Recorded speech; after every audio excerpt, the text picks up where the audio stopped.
ஆன்மீக அன்பர்கள் அனைவருக்கும் வணக்கம். நம்மளுடைய சேனலில் ஜூலை மாதம் 5ஆம் தேதியன்று பிறக்க இருக்கக்கூடிய அமாவாசையை பற்றியும், இந்த அமாவாசைக்கு பிறகு நிறைய கிரகங்களுடைய மாற்றங்களானது ஏற்பட போகுது. ஸோ அந்த மாற்றத்தின் அடிப்படையில் என்ன மாதிரியான பலன்களை 12 ராசிக்காரர்களும் அடைய போகிறாங்க அப்படின்றத பற்றின ஒரு தொடர்ச்சியான பதிவை தான் பார்த்துட்டு இருக்கோம். அந்த வரிசையில் இன்றைய பதிவில் பார்க்கக்கூடிய ராசி மிதுனம் ராசி.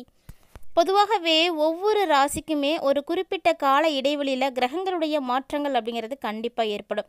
இந்த கிரகங்களுடைய மாற்றங்களை பொறுத்து தான் ஒவ்வொருவருடைய வாழ்க்கையிலும் எப்படிப்பட்ட பலன்களானது கிடைக்க போகுது அப்படிங்கிறத நிர்ணயிப்பாங்க.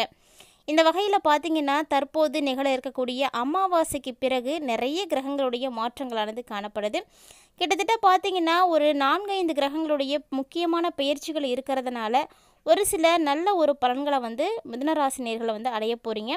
அதே நேரம் ஒரு சில கெடுபலன்களும் உங்களுக்கு இருக்குது. அது என்னென்ன அப்படிங்கிறத தெரிஞ்சுக்கிறதுனால அந்த மாதத்தை உங்களால் கண்டிப்பாக ஒரு நல்லபடியாக எதிர்கொள்ள முடியும். இதுபோல் உங்களுடைய வாழ்க்கையில் அடுத்தடுத்து நிகழக்கூடிய விஷயங்களை எல்லாம் முன்கூட்டியே தெரிஞ்சுக்கிறதுக்கு ஜோதிடம் ரொம்பவே உதவியாக இருக்குது. ஸோ ஜோதிடம் பார்க்கக்கூடிய பழக்கம் எங்களுக்கு இருக்குது அப்படின்னு சொல்லக்கூடியவங்களாம் தவறாமல் வீடியோக்கு லைக் பண்ணிக்கோங்க. மேலும் ஜோதிடத்தை பற்றிய உங்களுடைய கருத்துக்களையும் கமெண்ட் பாக்ஸில் ஷேர் பண்ணிக்கோங்க.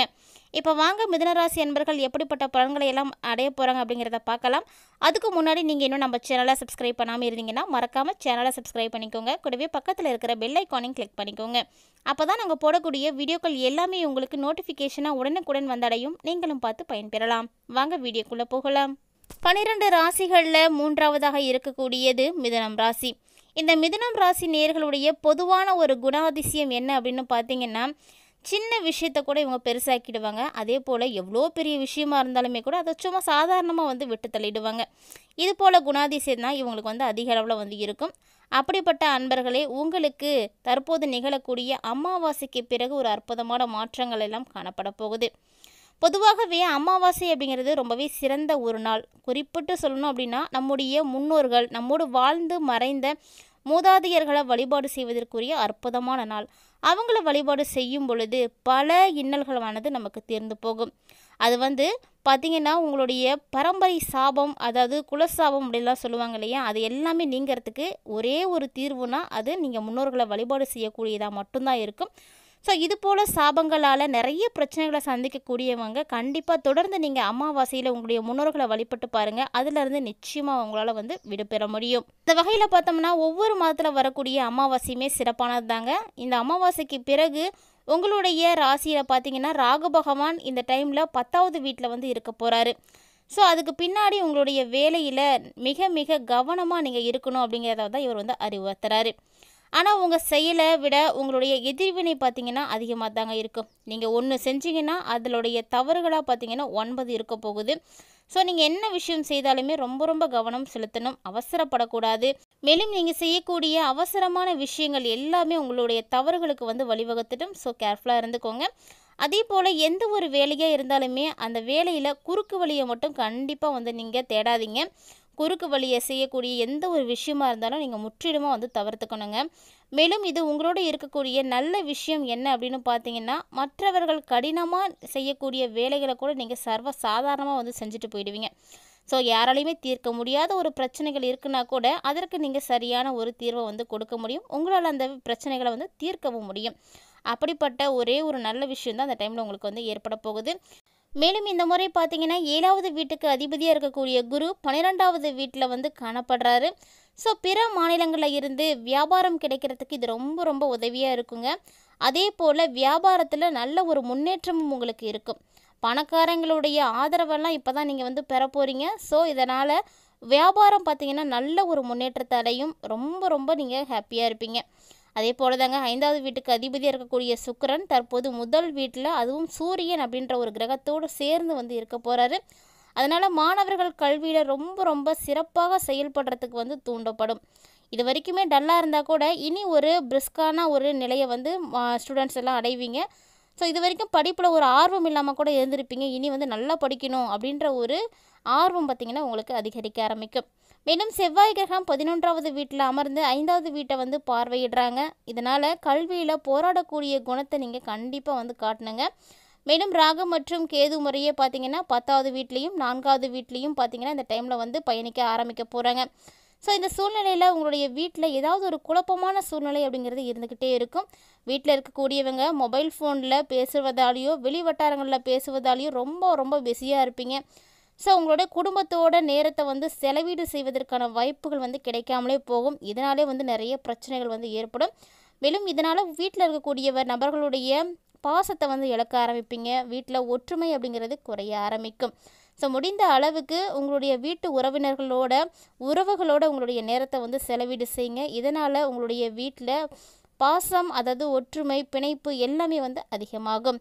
மேலும் இந்த டைமில் பிறந்த ஜாதகத்தின்படி பார்க்கையில் உங்களுடைய 5வது வீட்டில் செவ்வாய் கிரகத்தினுடைய அம்சம் வந்து இருக்குது.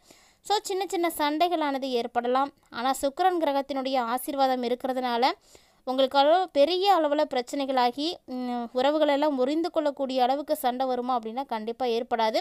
அதனால் உறவுகளில் வந்து உங்களுக்கு வந்து தொடர்ந்துக்கிட்டே தான் இருக்கும். மேலும் உங்களுடைய உறவில் இருக்கக்கூடிய காதல் பார்த்திங்கன்னா நீங்கள் முழுமையாக இப்போ தான் வந்து அனுபவிக்க போகிறீங்க. சூரியனும் சுக்கிரனும் சேர்ந்து இந்த டைமில் உங்களுடைய 7வது வீட்டை வந்து பார்க்குறாங்க. ஒருபுறம் பார்த்திங்கன்னா திருமண உறவில் அன்பானது அதிகரிக்க ஆரம்பிக்கும். அதே நேரம் மறுபுறம் பார்த்திங்கன்னா ஒரு பரஸ்பர ஈகோவினால் நிறைய மோதல்களும் வந்து ஏற்படலாம். ஸோ நீங்கள் நேர்மறை மற்றும் எதிர்மறையான விஷயங்களை வந்து எதிர்கொள்வதுக்கு தயாராக வந்து இருந்துக்கோங்க. அமாவாசைக்கு பிறகு நிகழக்கூடிய கிரக மாற்றத்தின்படி பார்த்தோன்னா செவ்வாய் பகவான் வந்து 11வது வீட்டில் வந்து இருக்க போகிறாரு. ஸோ இவர் வந்து உங்களுடைய வருமானத்தை கண்டிப்பாக அதிகரிக்க செய்வார். மேலும் உங்களுக்கு முழுமையாக உதவக்கூடிய கிரகமாக இவர் தான் இருக்க போகிறாரு. இது மட்டும் இல்லாமல் இந்த டைமில் உங்களுக்கு தைரியத்தை வந்து அதிகப்படுத்தி கொடுப்பார். எப்போதுமே முருகப்பெருமானுக்கு உரிய கிரகமாக இருக்கக்கூடியவர் செவ்வாய் பகவான், அதாவது முருகன்னு வந்து எப்போவுமே தைரியத்தை நமக்கு கொடுக்கக்கூடியவர். வீரம், தைரியம், கல்வி, அழகு அப்படின்னு எல்லாத்துலேயும் சிறந்தவராக இருக்கக்கூடிய முருகப்பெருமானுக்கு உரிய அற்புதமான ஒரு கிரகமாக அந்த செவ்வாய் கிரகம் தான் இருக்குது. ஸோ இந்த கிரகம் இப்போது உங்களுக்கு ரொம்ப ரொம்ப உதவியாக இருக்கும். மேலும் பண பற்றாக்குறையால் நிறுத்தப்பட்டு வச்சுருக்கக்கூடிய விஷயங்களை கூட இப்போ நீங்கள் செய்யலாம். புதிய பணிகளில் முயற்சிகள் எல்லாம் எடுக்கலாம். மேலும் அவற்றை எல்லாம் நிறைவேற்றக்கூடிய தைரியத்தை இந்த டைமில் வந்து பெறுவீங்க. என்ன வந்தாலும் சமாளிச்சிடலாம் அப்படின்ற அளவுக்கு உங்களுடைய மனதில் தைரியம் பார்த்திங்கன்னா அதிகரிக்க ஆரம்பிக்கும். இந்த ஒரு நிலையில் உங்களுடைய நிதிநிலை பார்த்திங்கன்னா அதிகரிக்கவும் ஆரம்பிக்கும். மேலும் உங்களுடைய ராசிக்கு அதிபதியாக இருக்கக்கூடிய புதன் மாதத்தினுடைய தொடக்கத்திலே பார்த்திங்கன்னா 2வது வீட்டில் வந்து பயிற்சி ஆகிறாரு. ஸோ ஆரோக்கியம் சார்ந்த விஷயங்கள் எல்லாம் ரொம்பவே வந்து கவனமாக இருக்கணும். மேலும் ஏற்கனவே ஏதாவது நோய்வாய்ப்பட்டிருக்கீங்க, அதிலிருந்து நீங்கள் என்ன வெளிவராமல் இருக்கீங்க அப்படின்னா அவங்களுக்கெல்லாம் இந்த அமாவாசைக்கு பிறகு ஏற்படக்கூடிய கிரக மாற்றத்தின்படி பார்க்கையில் ஆரோக்கியமானது மேம்பாடு அடையிறதுக்கு வாய்ப்பு இருக்குது. மேலும் 3வது வீட்டுக்கு அதிபதியாக இருக்கக்கூடிய சூரிய கிரகம் தற்போது முதல் வீட்டில் அமர்ந்து உங்களுக்கு நல்ல ஒரு ஆரோக்கியத்தை வந்து ஏற்படுத்தி கொடுப்பாங்க.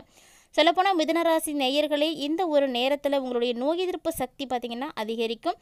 ஸோ உடல் ஆரோக்கியமானது வலுப்பெறும். ஏதாவது ஒரு நோயால் பாதிக்கப்பட்டிருந்தீங்க அப்படின்னாலுமே கூட குறிப்பிட்டு சொல்லணும்னா அது மனக்கவலையாக கூட இருக்கலாம். இது எல்லாத்துல இருந்துமே இப்போ வந்து ரெக்கவர் ஆகி வருவீங்க.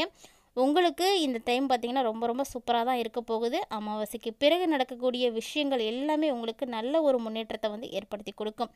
மேலுமே கூட உங்களுக்கு நல்ல ஒரு நிலையானது இருக்கணும் அப்படின்னா கண்டிப்பாக நீங்கள் செய்யக்கூடிய எளிமையான பரிகாரமாக என்ன இருக்குன்னா ஸ்ரீஹரி விஷ்ணு பகவானை நீங்கள் வழிபட்டுட்டு வருவது உங்களுக்கு ரொம்ப ரொம்ப சிறப்பான ஒரு பலன்களை எல்லாம் பெற்றுக் கொடுக்கும்.